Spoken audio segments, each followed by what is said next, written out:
Jonas, go ahead. Hey, Chris, hope you're doing well. I asked Trent about this after the Florida State game, and I asked Coach Dorn about it on Monday. If you and Trent are like the biggest mismatches in the ACC when it comes up against going against linebackers, I know we've talked a lot about both you guys switching from previous positions to tight end, but what kind of gives you that advantage when you have a linebacker on you in pass coverage? I say definitely speed. Speed is one big advantage that me and Trent both have. I think that, and then our route running ability. I don't think linebackers can just keep up with us with our speed, but also just when it comes to making fast breaking moves and stuff, I think that's one way we separate ourselves from our safeties. Yes, sir. So I imagine pre-snap, when you know it's a pass play, you can probably tell a linebacker's will be covering you. Your eyes probably light up. You're like, oh, this is barbecue chicken right here. This is easy money. Is that what's going through your mind when you see like the coverage in front of you? Yes. Sometimes it's sometimes the coverage is hard to read, but when we do have those moments, and I could say for Trent too, our eyes are definitely get big and bright, and we get excited to get the ball. So, yes, sir.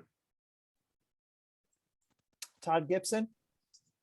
Yeah, Christopher, given their offense and how high powered they are, do you guys feel a little extra pressure maybe this week? Not pressure, but a little extra sense of urgency for you guys to be as sharp as possible, knowing that this could be a pretty high scoring affair? I think every week we just come in really focusing on us. Wake does have a really good offense. They're a really good team, and we don't overlook that or anything. But I think it's more if we focus on us and staying sharp in our details, then that will be the difference between us winning the game and losing the game. Because I feel like if we tend to focus on the opposite team more, then we're just going to get in our heads, and it's not going to be a good outcome for us. Okay, honestly, their defense is giving up a lot of points. Are you guys licking your chops to go against these guys on Saturday? No. I mean, give us some billboard stuff here. It's just another game and another team. It's just the next team we got to play. So I think we're just ready to go out firing on all cylinders, the offense and the run and pass game. Alex Sawyer. Yeah, Chris, Devin's been spreading the ball around to a bunch of different guys. I think Coach Dorn the other day said that his favorite receiver is the open one. Just for you guys, what does that do for you in the tight end room, for the wide receivers, to know that he's going to find that open guy, that he doesn't care who it is, that he's going to spread the ball around? Start off, I don't think there's a better quarterback than Devin Leary in the country. He's amazing at finding the open man. He gets his job done, and us as tight ends, and I can say the same thing for the receivers. We never have a worry, we never have a doubt with Devin. Like, he just goes out there and delivers, and we all trust in him, and with his trust, he allows us to make plays, and if it wasn't for him, we wouldn't be making the plays that we make in the games. Jonas. Yeah, I just had a follow-up from my earlier series of questions.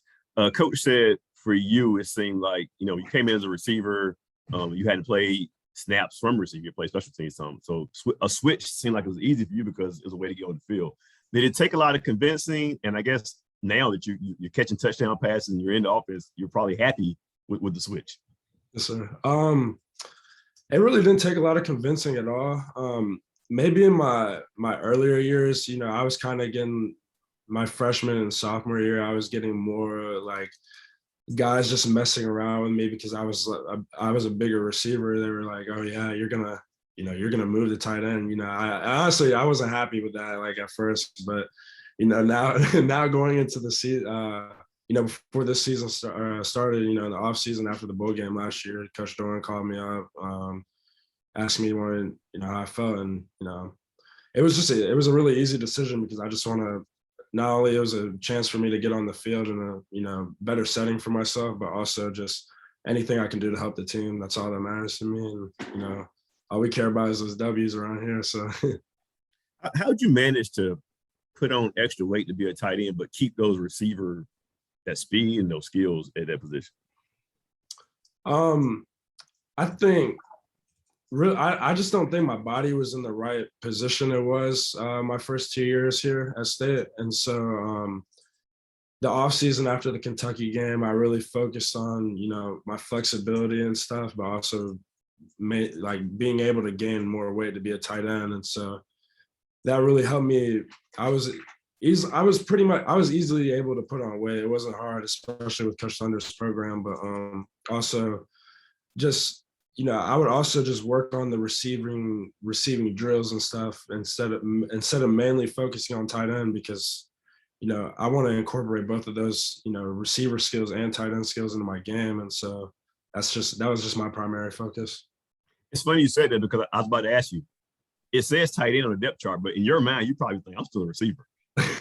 Yes, sir. Most of the time, when I put my hand in the dirt, I'm definitely thinking more tight end. But when I'm flexed out wide, I just love the thought of being a receiver and stuff. And there's just really no carryover. There's not much difference besides more blocking and being more physical. But that's the fun part. That's the fun part about playing tight end, is able to bash your head into things. Todd? Yep, that was my question. The physical part, was that the hardest change from receiver to tight end, was the fact that, like you said, you have to bash heads now? Yes, sir. Yeah, it was definitely a big change.